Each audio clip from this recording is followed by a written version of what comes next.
Teflon TV. Teflon TV. What up, my people? You know who it is. It's the Don.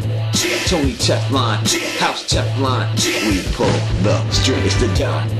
Tony Teflon. House Teflon. We pull the string. Hey yo, what the deal? And you know what this is, you know who it is. It's the Don, baby. And I'm back at you here with another one. And this one right now, what I'm doing is a quick hit on the video, the night fort that I did a little bit ago, maybe a week or so, 2 weeks ago. And thank you for everyone who liked that video and watched that video. But I got a couple of questions about it. And this is just basically answering one of those questions that I got about this video that I made. And the question basically was, I cannot remember who wrote it. I get a lot of questions, so I'm sorry that if I cannot, and don't know exactly what it was because I don't have it in front of me. But basically the person was telling me that why would I believe that the children of the forest were responsible for the atrocities at the night fort. And I have no proof of this, and I'm just making this up out of thin air. So to that person, this is for you. Now, is there any proof about the night fort? Well, let's talk about the night fort in case people don't remember what the night fort is. The night fort is the place where the Night King reigned before his name was wiped in memory of man. It's where the rat cook served the Andal King his prince of bacon pie. It's where the 79 Sentinels stood their watch, where young brave Danny Flint had been raped and murdered. It's where King Sherritt had called down the curse of the Andals of the old, where the apprentice boys had faced the things that came before the night, where blind Simeon Star Eyes had seen the hellhounds fight, and where Mad Axe has walked through the yards and climbed the towers to butcher his brothers in the dark.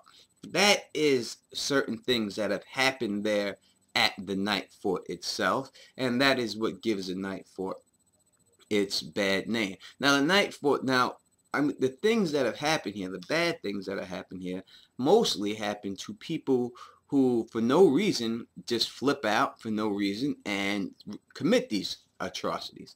That is why I am blaming the children of the forest, because obviously we know they have the ability to take control of people. Now, for me to say why this is the way it is, and do I really have proof? Well, I am the Don, and I think that if you're reading between the lines here, like you should on a lot of these books, it's pretty easy to see the proof. And I'm going to take, just to prove this point, one person in particular, and that person is the Mad Axe, all right? Now, first, we know the story of the Mad Axe. This is the person who slaughtered his brothers, right, and climbed the yards and the towers and butchered them, all right, butchered all of his brothers. Now,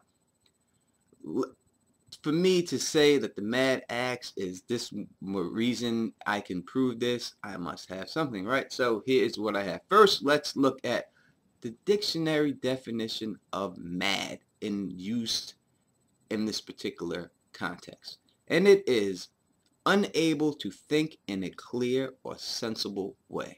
All right, so when you hear the definition of that, it's not exactly the same as being insane.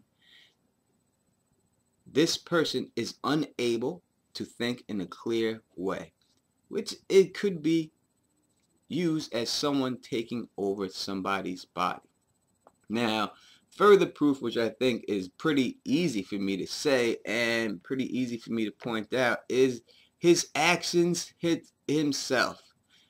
According to the story, he took off his boots and prowled the halls of the night fort silently at night and murdered his brothers. Now, I don't advise anyone doing anything bad to anybody ever, all right? But you can't be that mad if you knew enough to take your shoes off to creep around to kill these people. And that's the bottom line. That's the only way I can see it. If someone was in a court of law and said they were mad, went mad and killed these people, and then the prosecutor said, well, sir, you took your shoes off before you committed this act, that person is going to jail for the rest of their life. And that's the bottom line. And I think that the reason that the man was smart enough to take off his shoes shows he was not mad as they claimed him to be. He was possessed by a children or a green seer. And that is what I think, and that's what I'm going with.